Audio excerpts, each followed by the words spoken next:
Salut, aujourd'hui j'ai envie de te parler d'un truc qu'il faut absolument que tu testes. C'est le nettoyage du foie et de la vésicule biliaire selon Andreas Moritz.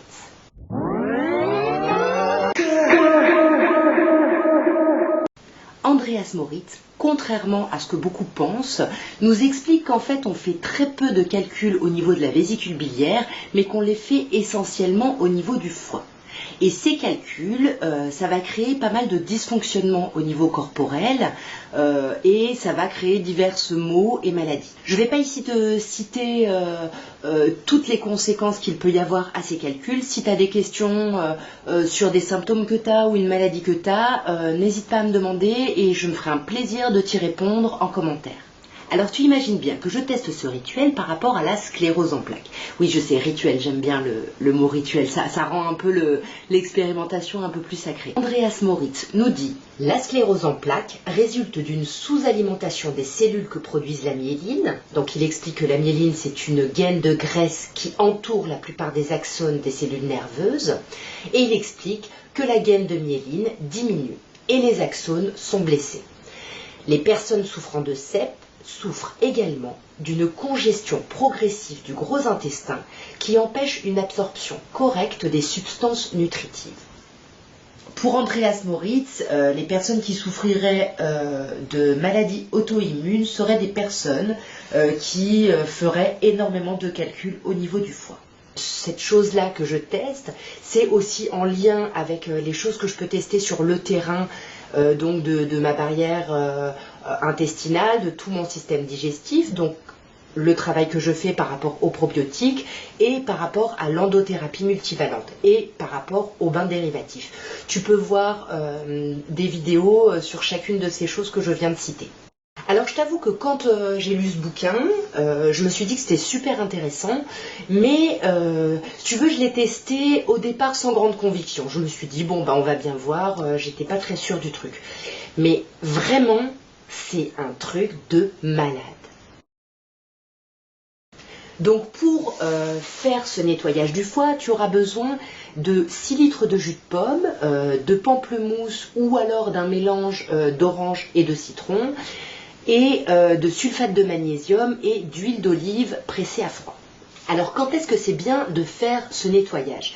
Déjà il faut savoir que ce nettoyage comprend 5 jours de préparation et 2 jours vraiment de nettoyage.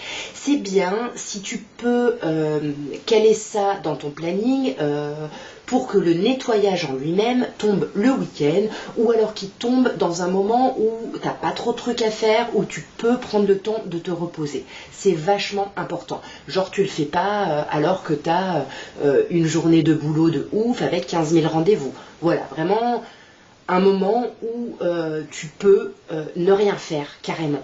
Je pense que c'est vraiment l'idéal. Après, il conseille en fait de le faire entre la pleine lune et la nouvelle lune.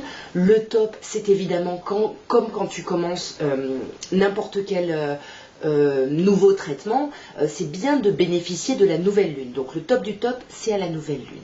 Il faut par contre que tu évites la pleine lune. Bon, autre petite indication sur quand le faire, si tu es une femme et que tu as tes règles, c'est bien d'attendre la fin de tes règles, parce que du coup c'est un peu comme ce que je t'avais dit par rapport au bain dérivatif, comme ton corps est déjà en train de se nettoyer et d'expulser quelque chose, du coup c'est bien de ne pas lui en rajouter à ce moment-là. Pendant 5 jours, tu vas boire 1 litre de jus de pomme par jour.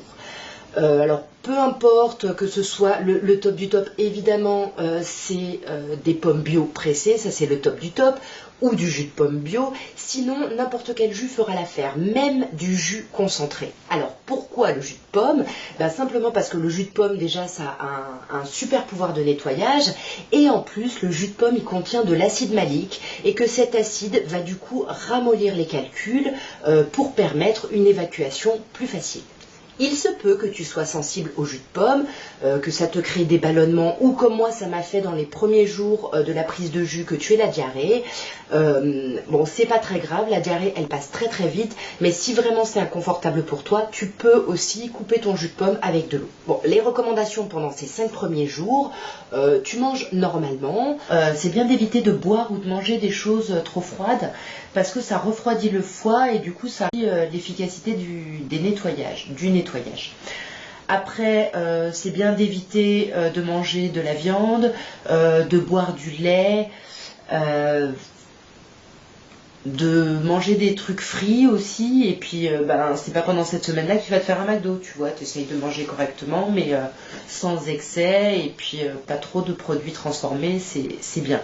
Mais bon, en gros, voilà, ça te fait pas trop changer ton alimentation pendant cette semaine-là, tu fais juste un peu plus gaffe, et t'évites surtout les trucs froids, comme je disais. Alors avant de faire le nettoyage du foie à proprement parler, c'est bien si peut-être un jour avant ou carrément le premier jour, le 6e jour, tu fasses un lavage du côlon, une hydrothérapie du côlon.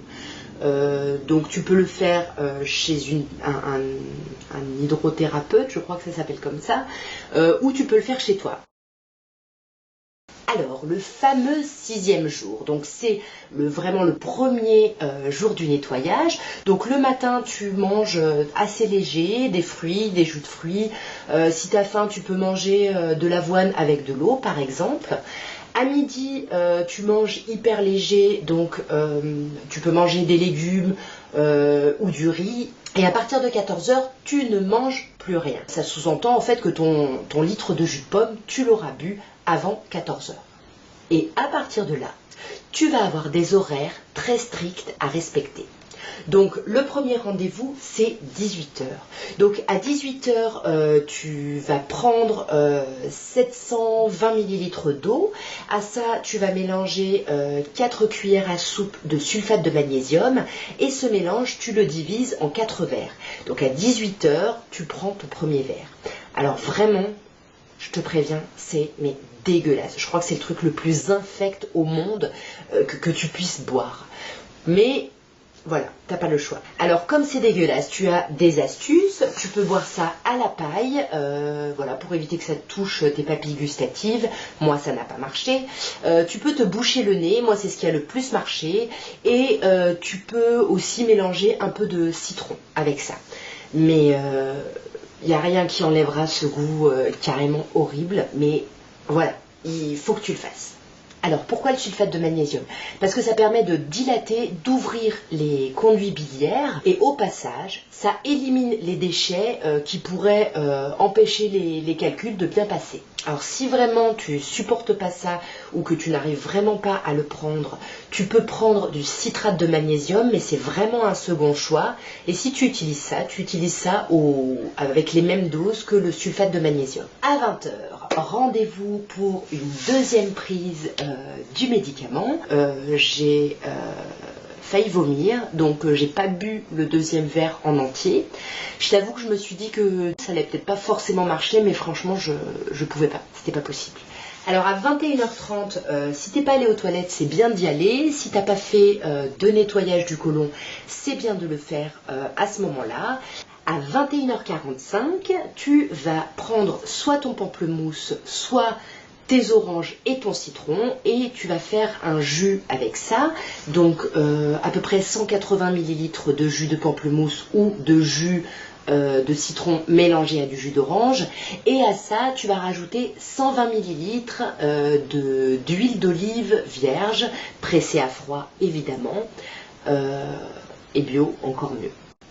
Bon, tu mets tout ça dans un pot, t'agites bien pour que ce soit vraiment mélangé, et ensuite tu vas te mettre debout à côté de ton lit, tu bois le mélange d'une traite, et tu t'allonges direct. Alors c'est bien que quand tu t'allonges, tu aies plusieurs coussins dans ton dos, tu t'allonges sur le dos, hein, et il faut que en fait ta tête soit surélevée par rapport à tes genoux, parce que sinon ça peut te créer des petits malaises, des sensations pas cool. Et voilà, pendant 20 minutes, t'essayes de te concentrer sur ce que tu peux ressentir, parce que tu vas commencer à ressentir des choses. Rien de douloureux, je te rassure, mais tu sens qu'il y a des trucs qui passent. Le fait de boire le jus avec l'huile, en fait, ça va permettre en gros de lubrifier tous tes conduits, et ça va permettre d'éviter que les calculs en passant soit douloureux. Le lendemain matin, tu vas mettre ton réveil à 6 h du matin. Et entre 6 h et 6 h 30, tu vas boire le 3e verre de mélange de sulfate de magnésium et d'eau. Ensuite, le prochain rendez-vous, c'est entre 8 h et 8 h 30, où là, tu bois le dernier verre de sulfate de magnésium. Ensuite, à partir de 10 h 30, tu peux commencer à boire des jus de fruits, et à partir de 11 h, 11 h 30, tu peux commencer à manger des fruits. Après, tu pourras reprendre des repas normaux, mais assez légers. Donc moi, dès le matin, j'ai commencé à aller aux toilettes, et là, j'ai halluciné. Je ne pensais pas voir autant de trucs flotter, quoi. En plus, je me suis dit, vu que j'ai pas bien fait vu que j'ai pas bu le verre entier la veille, ça a pas bien marché et tout ça. Et en fait, si, c'est un truc de ouf. Très vite, tu vas voir que tu vas expulser de l'eau, en fait. Donc tu vas avoir l'impression d'avoir la diarrhée, mais c'est vraiment pire que ça, t'expulses vraiment de l'eau. Et là, tu vas commencer à voir les calculs qui flottent. Et en fait, c'est assez incroyable, parce que moi, je ne pensais pas voir autant de calculs, mais franchement, j'ai dû en expulser mais plus d'une 50aine. Je t'avoue qu'au début, j'ai voulu faire le tri dans tout ça, et puis les garder, et pourquoi pas les faire analyser, ou en tout cas les voir, mais j'ai pas eu la foi. Franchement, j'ai vraiment pas eu la foi de faire ça. Voilà, alors j'avais vraiment envie de te faire partager ça, parce que je crois qu'on devrait tous le faire, enfin c'est juste incroyable. J'ai fini le nettoyage hier. Aujourd'hui, je t'avoue que je suis hyper fatiguée. C'est vrai que j'avais pas grand chose à faire ces 2 derniers jours, mais je me suis pas énormément reposée. Et du coup, aujourd'hui, je ramasse un petit peu, je suis assez fatiguée, mais en même temps, je suis bien, je me sens plutôt bien. C'est bien d'en faire assez régulièrement. En fait, Andreas Moritz, il dit que quand tu fais 2 nettoyages de suite sans expulser aucun calcul, ben là, du coup, ton foie est bien nettoyé. C'est bien quand même de faire ça 2 fois par an, histoire d'entretenir un peu ce nettoyage. Sinon, c'est bien de le faire, c'est bien d'attendre 3 semaines. Alors du coup, moi je me dis que comme c'est bien de le faire à la nouvelle lune, tu peux aussi te dire que tu le fais à chaque fois à la nouvelle lune. Je vais faire une autre hydrothérapie du côlon le 2e ou 3e jour après mon nettoyage du foie, c'est-à-dire demain ou après-demain. Je te ferai une vidéo aussi là-dessus pour t'expliquer un peu plus comment tu peux faire cette hydrothérapie du côlon de chez toi. Voilà, alors si toi aussi tu as testé le lavage du foie, ou alors si tu le testes après avoir vu cette vidéo, ce serait vraiment super si tu me faisais partager, si tu nous faisais partager ton expérience, et voilà, qu'on puisse en discuter. Puis si tu as des questions, n'hésite pas, là en bas, en commentaire, tu peux poser toutes les questions que tu veux. Voilà, je te souhaite une très belle journée avec ce magnifique soleil, et je te dis à très bientôt.